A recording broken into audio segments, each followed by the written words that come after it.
The Al Rukn gang, led by Jeff Fort, was heavily surveilled by U.S. law enforcement during the 1980s due to their increasingly sophisticated operations and alleged connections to foreign entities, including the Libyan government under Muammar Gaddafi. Originally the Black Stone Rangers, then the Black Peace Stones, the group transformed into Al Rukn in the early 1980s, adopting Islamic and Moorish-influenced identities. As the organization evolved, so did Fort's ambition to consolidate power and gain resources, which led to an unusual attempt to engage with foreign powers, specifically Libya. Transformation into Al Rukn and foreign political ambitions. Jeff Fort, a charismatic leader and a savvy strategist, was heavily influenced by Moorish ideology and Islam in the early 1980s. Under Fort's leadership, the group increasingly adopted Islamic practices, and he renamed the organization Al Rukn, meaning the cornerstone in Arabic. Al Rukn sought to legitimize itself by portraying itself as more than just a gang. Fort envisioned a quasi-political, religious, and military organization with substantial influence over Chicago's black communities. Wiretaps, surveillance, and the government's involvement as Fort moved to expand Al Rukn's power. Law enforcement agencies, including the FBI, closely monitored the gang's activities. The government became particularly interested in Al Rukn's efforts to establish connections with foreign entities and saw potential national security implications. FBI wiretaps. The FBI initiated intensive surveillance, including wiretaps, to monitor Fort's communications with both his associates and Libyan contacts. Federal wiretaps revealed that Jeff Fort had been attempting to broker a deal with representatives of Libya's government. These tapped calls captured Fort's discussions about securing funding in exchange for undertaking violent acts against the U.S. on behalf of Libya. This led to a deepening investigation as the U.S. government realized the gravity of Fort's ambitions and the possible implications for national security.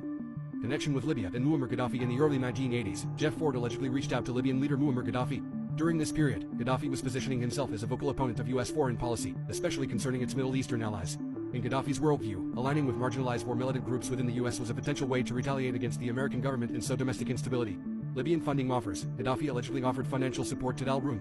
Fort and Gaddafi's intermediaries discussed the possibility of Libyan financial assistance to Al Rukn in exchange for terrorist acts on U.S. soil, particularly targeting American government interests.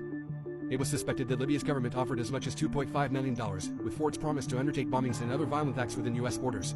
Proposal for terrorist activities. The FBI wiretaps captured communications in which Fort discussed using Libya's support to carry out acts of terrorism against the U.S. The alleged plan included bombings, assassinations, and other violent acts, which Fort promised to orchestrate in exchange for resources to further Al Rukn's power and influence in Chicago. Resulting federal case. The federal investigation into Al Rukn culminated in a highly publicized legal case. Evidence from wiretaps and undercover informants provided sufficient grounds to bring charges against Fort and other Al Rukn members. Federal prosecutors argued that Al Rukn had conspired to commit acts of terrorism and had plotted violence within the U.S., largely motivated by their deal with Libya. Outcome and fallout of the Al Rukn case. The wiretap evidence and Fort's communication with Gaddafi's intermediaries were instrumental in the government's case. The investigation and subsequent trial brought Al Rukn's and Fort's ambitions under heavy scrutiny. Conviction and sentencing. Jeff Fort and several high-ranking Al Rukn members were convicted on charges of conspiring to commit acts of terrorism and various criminal activities associated with gang operations, drug trafficking, and organized crime.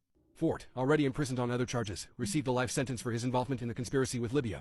Public and government reaction. The Al Rukn case underscored the potential for domestic militant groups to align with foreign adversaries. It led to increased